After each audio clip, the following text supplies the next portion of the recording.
ಮೊದಲು ಏನು ದೊಡ್ಡ ಶಿಸ್ತಿದ್ದ ಜರ ಬರ್ಲಿಕ್ಕೆ ಓದ್ಲಿಕ್ಕೆ ಬರ್ತಿದ್ದಿಲ್ಲ.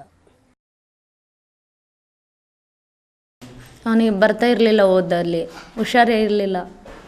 ಮೊದಲೇನು ಓದ್ತಿರಲಿಲ್ಲ ರೀ. ಇದೀ ನಾವೊಂದು ಹೇಳಿದ್ರೆ ತಾವೊಂದು ಬರೆಯೋದು, ಜರ ನಾಲೆಜ್ ತಿಳ್ಕೋದಕ್ಕೆ ಜರ ನಮ್ಮಲ್ಲಿ ಒಂಥರ ಏನಂದರೆ ಈಗ ತಾಂಡಗಳಿದೆ, ಆಂಧ್ರ ಇದನ್ನು ಬಾರ್ಡರಿಗೆ ತೆಲುಗು ಭಾಷೆಯ ಪ್ರಭಾವ ಇದೆ.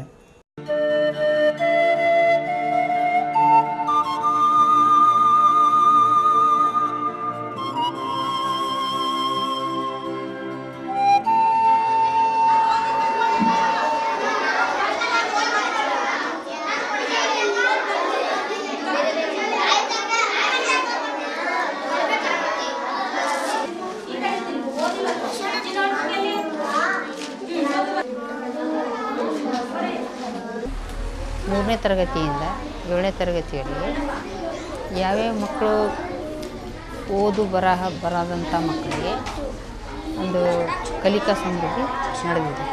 ಸರ್ ರತನ್ ಟಾಟಾ ಟ್ರಸ್ಟಿನವರು ಈ ಒಂದು ಕಲಿಕಾ ಸಮೃದ್ಧಿ ಉಪಕ್ರಮದ ಅಡಿಯಲ್ಲಿ ಒಂದು ಅಭ್ಯಾಸ ಪುಸ್ತಕ ಕೊಟ್ಟು, ಆ ಅಭ್ಯಾಸ ಪುಸ್ತಕ ಮೂಲಕ ಮಕ್ಕಳಲ್ಲಿ ಒಂದು ಚಟುವಟಿಕೆ, ಯಾವ ಮಕ್ಕಳಿಗೆ ಅಕ್ಷರ ಜ್ಞಾನ ಇಲ್ಲ ಅಂಥ ಮಕ್ಕಳಿಗೆ ಅಕ್ಷರ ಜ್ಞಾನ, ಪದ ರಚನೆ ಮಾಡೋದು ಚಟುವಟಿಕೆ ಮುಖಾಂತರ ನಡೆದಿದೆ. ಅದು ಭಾಳ ತುಂಬ ಉಪಯುಕ್ತ ಆಗಿದೆ.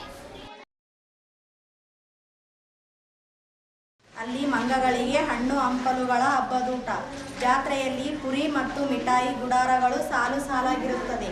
ಆಟದ ಗೊಂಬೆಗಳು, ಪೀಪಿ, ಕೊಳಲು ಮಾರುತ್ತಾರೆ. ಜಾತ್ರೆ ಆಗ್ತಾ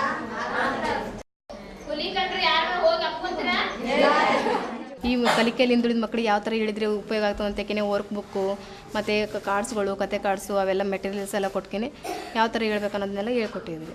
ಫಸ್ಟ್ ಮಗುವಿಗೆ ಆ ಕಲಿಕೆಯಲ್ಲಿ ಹಿಂದುಳಿಲಿಕ್ಕೆ ಏನು ಕಾರಣ ಇರ್ಬೋದು ಆ ಮಗುವಿಗೆ ಅಂತನದೆಲ್ಲ ತಿಳ್ಕೊಂಡ್ಕೇನೆ ಅಂಥ ಮಕ್ಕಳಿಗೆ ಕಲಿಕೆಯಲ್ಲಿ ಆಸಕ್ತಿ ಹುಟ್ಟಿಸಿ ಕಲಿಸ್ಬೇಕು ನಾವು ಅಂತ ಅನ್ನೋದು ಗೊತ್ತು ಮಾಡ್ಕೋದಕ್ಕೋಸ್ಕರ ಹಾಡು ಆಡಿಸಿ ಆಮೇಲೆ ನೆಕ್ಸ್ಟ್ ಕತೆ ಹೇಳಿ ಮಕ್ಕಳಿಗೆ ನಾವು ಕಲಿಬೇಕು ಅನ್ನೋ ಆಸೆ ಈ ಹಾಡೋದ್ರ ಮುಖಾಂತರ ಆದರೂ ಬರುತ್ತೆ. ಆಮೇಲೆ ನಾವು ಏನು ಕಲಿಸ್ಬೇಕು ಅನ್ನೋ ವಿಷಯನ ಲೆಸನ್ ಪ್ಲಾನಲ್ಲಿ ಯಾವ ಥರ ಬರೆದಿರ್ತೀವಿ, ಇವತ್ತು ಎಷ್ಟು ಹೇಳ್ಬೇಕು ಅನ್ನೋದನ್ನೆಲ್ಲ ಅದನ್ನು ಪ್ರತಿದಿನ ಆ ಥರ ಮಾಡ್ಕೊಂಡು ತಗೋದು. ಏನು ಬರಲಾರ್ದ ಮಕ್ಕಳನ್ನು ಒಂದೇ ಗುಂಪಲ್ಲಿ ಮಾಡಿದ್ದೀವಿ. ಸ್ವಲ್ಪ ಸ್ವಲ್ಪ ಓದಕ್ಕೆ ಬರ್ತಕ್ಕಂಥ ಮಕ್ಕಳನ್ನ 2ನೇ ಗುಂಪಾಗಿ ಡಿವೈಡ್ ಮಾಡ್ತೀವಿ ಸರ್. ಮಕ್ಕಳು ಕಲಿಕೆಯಿಂದ ಉಳಿತ ಅಂಥ ಪೇರೆಂಟ್ಸ್ಗೆಲ್ಲ ಭೇಟಿ ಆಗಬೇಕು. ಅಂಥ ಮಕ್ಕಳಿಗೆಲ್ಲ ಯಾಕೆ ನಿಮ್ಮ ಮಕ್ಕಳು ಓದ್ತಾ ಇಲ್ಲ, ಯಾಕೆ ಬರಿತಾ ಇಲ್ಲ ಅಂತೆಲ್ಲ ಕೇಳ್ತಿರ್ಬೇಕು. ಶಾಲೆ ಬಿಟ್ಟ ತಕ್ಷಣ 25 ಮಕ್ಕಳಿಗೆ ಅವರು ಪಾಠ ಹೇಳಿಕೊಡ್ತಾರೆ ಸರ್. ನಾವು ಅದನ್ನು ಬಂದು ಅವಾಗವಾಗ ನೋಡಿ ಹೋಗ್ತೀವಿ. ಹುಷಾರನ್ನ ಆಗ್ಯಾರಿ ಹುಡುಗರಿಗೆ. ನಮ್ಗೆ ಚಲೋ ಓದ್ಸಕತ್ತಾನ್ರಿ, ಚಲೋ ಓದ್ಸಕತ್ತಾಳ, ಇವಾಗ ಚಲೋ ಕಲಿಯಕತ್ತಾನ.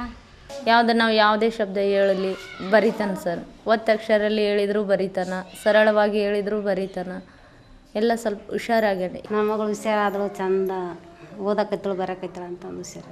ಮಕ್ಕಳು ಕನ್ನಡ ಭಾಷೆ ಈಗ ಸರಾಗವಾಗಿ ಮಾತಾಡ್ತಾ ಇದ್ದಾರೆ.